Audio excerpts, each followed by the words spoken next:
Hello students, कैसे हैं आप सब। आशा करती हूँ आप अच्छे होंगे और अच्छे से अपनी पढ़ाई कर रहे होंगे। मैं मोनिका रावत आपका स्वागत करती हूँ आईसीटी वर्चुअल क्लासरूम देहरादून में। बच्चों, आज हम क्लास 12th का जो आपका सब्जेक्ट है फिजिक्स, उसका चैप्टर मैग्नेटिज्म एंड मैटर को कंटिन्यू करेंगे। पिछले लेक्चर में हमने जो है ये देखा था कि जब भी हम किसी डायपोल को, कोई आपके पास क्या है, द्विध्रुव है, ठीक है, एक द्विध्रुव मान लीजिए कि आपके पास एक द्विध्रुव है, आपके पास क्या है, एक द्विध्रुव है यहाँ पे, इस तरीके से। उसे जब हम एक चुंबकीय क्षेत्र या मैग्नेटिक फील्ड में रखते हैं तो क्या देखा था हमने कि जो आपका द्विध्रुव होता है ये टॉर्क एक्सपीरियंस करता है, और इसका हमने फॉर्मूला निकाला था। कितना आया था, टॉ बराबर m क्रॉस b, या आप लिख सकते हैं टॉ बराबर mb साइन थीटा। इसके लिए हमने स्पेशल केसेस पढ़े थे। हमने ये देखा था किस केस में टॉर्क स्टेबल होगा, किस में अनस्टेबल होगा और किस में मैक्सिमम होगा। तो ये हमने यहाँ पे डिस्कस कर लिया था। आज हम बात करेंगे कि जब भी हम किसी द्विध्रुव को मैग्नेटिक फील्ड में रखते हैं तो उसमें कार्य जो होता है वो कितना होगा, या पोटेंशियल एनर्जी, स्थितिज ऊर्जा उस डायपोल की कितनी होगी। ठीक है, तो हम मान लेते हैं कि हमारे पास क्या है,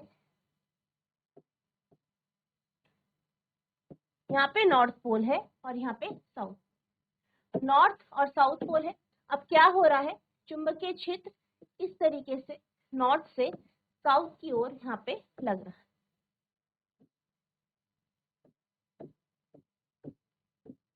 ठीक, अब यहाँ पे क्या किया जाता है, एक जो है द्विध्रुव रखा जाता है।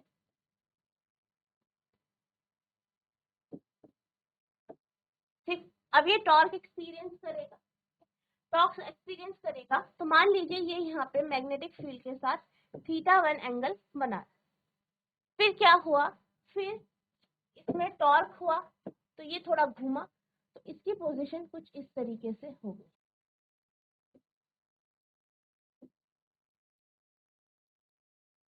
अब मान लीजिए ये जो एंगल बना ये आपका θ2 एंगल। तो आप देख सकते हैं कि यहाँ पे टॉर्क के कारण क्या हुआ, कार्य हुआ, कार्य के कारण क्या हुआ, यहाँ पे एक एंगुलर डिस्प्लेसमेंट हमें मिला, जिस कारण क्या हुआ, एंगल में बदलाव आया।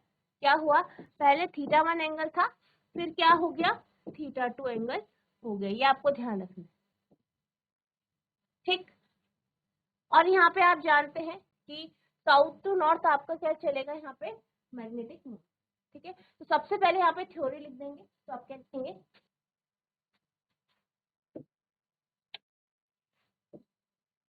मान ले एक द्विध्रुव को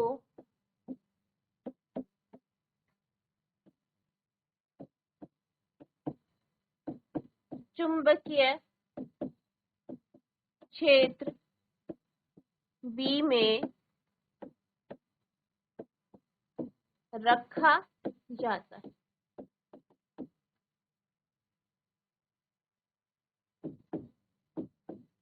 जिस कारण यहाँ पर या इस पर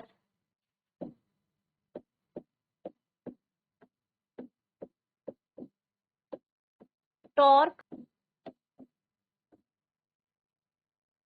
उत्पन्न होता है तथा कार्य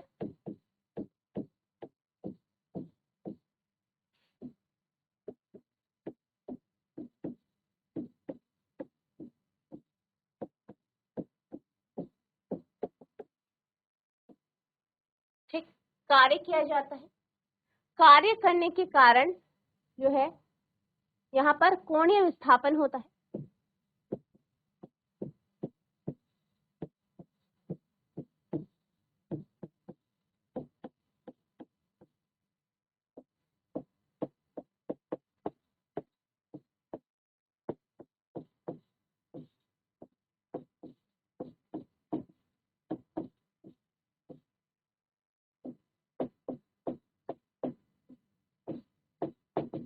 जो θ1 से θ2 होता है। ठीक है, नोट कर लीजिए इसे।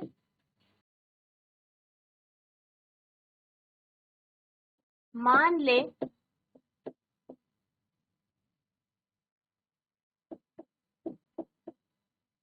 द्विध्रुव को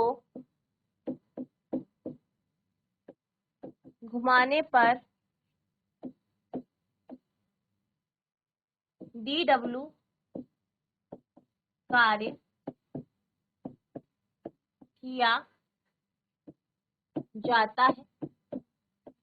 तो अगर हम कार्य की बात करें तो क्या हो जाएगा, टॉर्क इनटू जो आपका विस्थापन है यहाँ पे डी थीटा। अब dw की बात करें, टॉर्क की वैल्यू क्या होती है,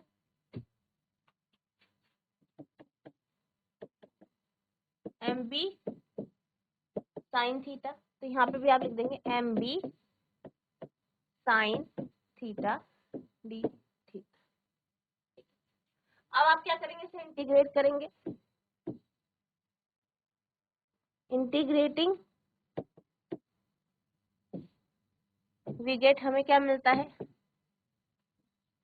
0 to w dw θ1 to θ2 mb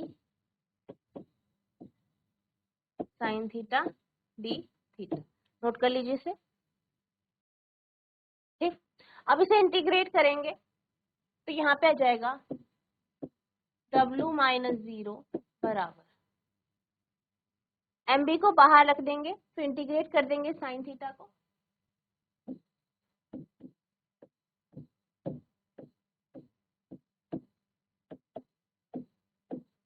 ठीक, अब अगर हम बात करें, इंटीग्रेशन करें साइन थीटा डी थीटा को, तो हमारे पास आता है माइनस कॉस थीटा। तो हम इसमें माइनस कॉस थीटा लिख देंगे, तो ये हो जाएगा w equals to M B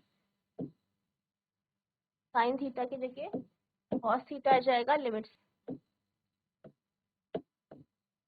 θ1 to θ। ठीक,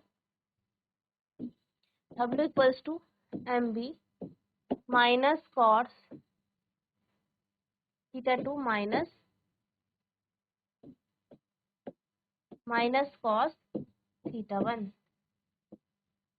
ठीक, तो इसे सॉल्व करेंगे, w equals to M B cos θ1 minus minus plus होगा और ये माइनस, ये वर्क डन यहाँ पे आ गया। नोट कर लीजिए। इसको आप क्या कर सकते हैं, माइनस बाहर ले सकते हैं। तो यहाँ पे अगर आप माइनस बाहर लेते हैं तो क्या होगा, माइनस बाहर आ जाएगा और ये θ2 माइनस θ1 इस तरीके से आ जाएगा।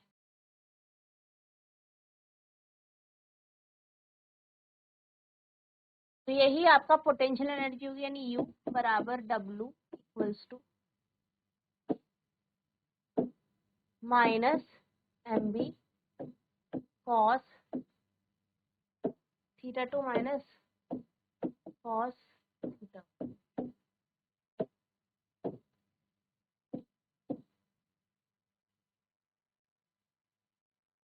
नोट कर लीजिए।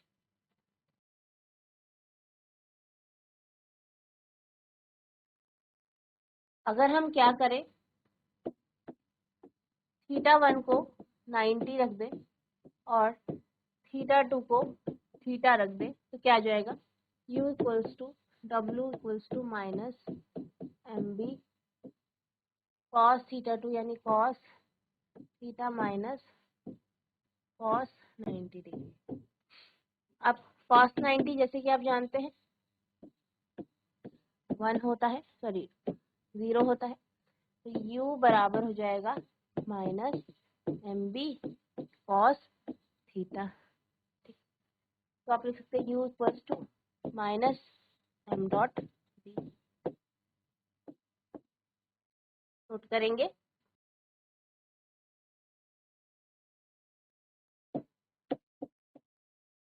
अब हम बात करते हैं स्पेशल केस। सबसे पहले जब आपका थीटा है वो 0 डिग्री है। ठीक, फॉर्मूला m डॉट b है। मान लीजिए कि आपके पास मैग्नेटिक फील्ड नॉर्थ से साउथ डायरेक्शन में है और जो आपका डाइपोल है वो साउथ से नॉर्थ में है। इस केस में जो m है मैग्नेटिक डाइपोल मोमेंट और b के बीच में जो एंगल होगा वो 0 डिग्री का। केस में क्या होगा, आपके पास एनर्जी आई है -mb cos 0 डिग्री। ठीक, cos 0 क्या होता है 1 होता है, तो -mb आ गई। तो यहाँ पे जो आपकी पोटेंशियल एनर्जी होगी वो मिनिमम होगी। तो पोटेंशियल एनर्जी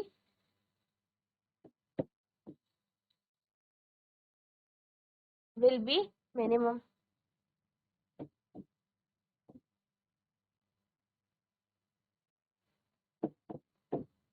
यानी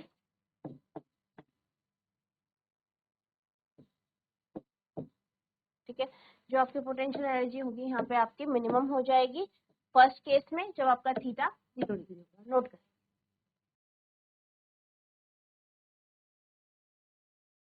अब हम सेकेंड केस की बात करते हैं। नॉर्थ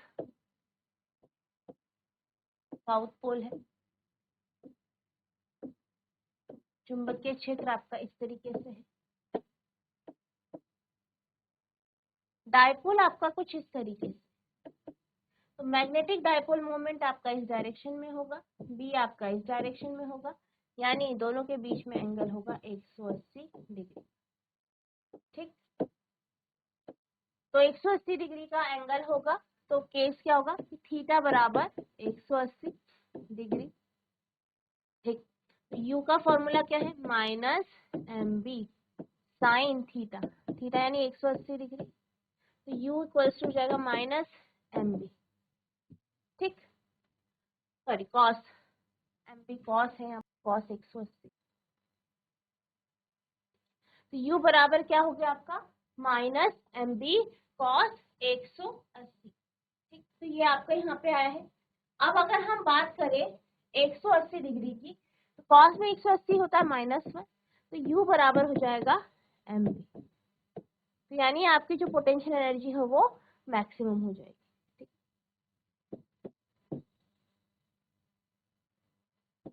पहले केस में आपकी मिनिमम थी, यहाँ पे आपकी मैक्सिमम हो जाएगी।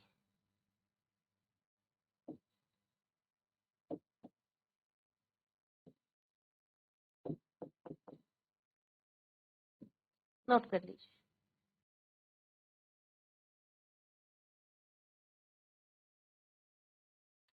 थर्ड केस की ओर जाते हैं, थीटा 90 डिग्री। ठीक,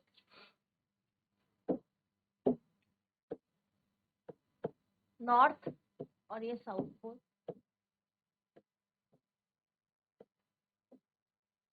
इस केस में मैग्नेटिक मोमेंट आपका इस डायरेक्शन में होगा, यानी m इस डायरेक्शन में, b इस डायरेक्शन में, थीटा होगा आपका 90 डिग्री। ठीक, फॉर्मूले में रखेंगे u बराबर -mb cos 90 डिग्री। cos 90 आपका क्या होता है 0 होता है, तो u बराबर आपका 0 हो जाएगा। ठीक है, तो इस केस में आपका u 0 हो जाएगा।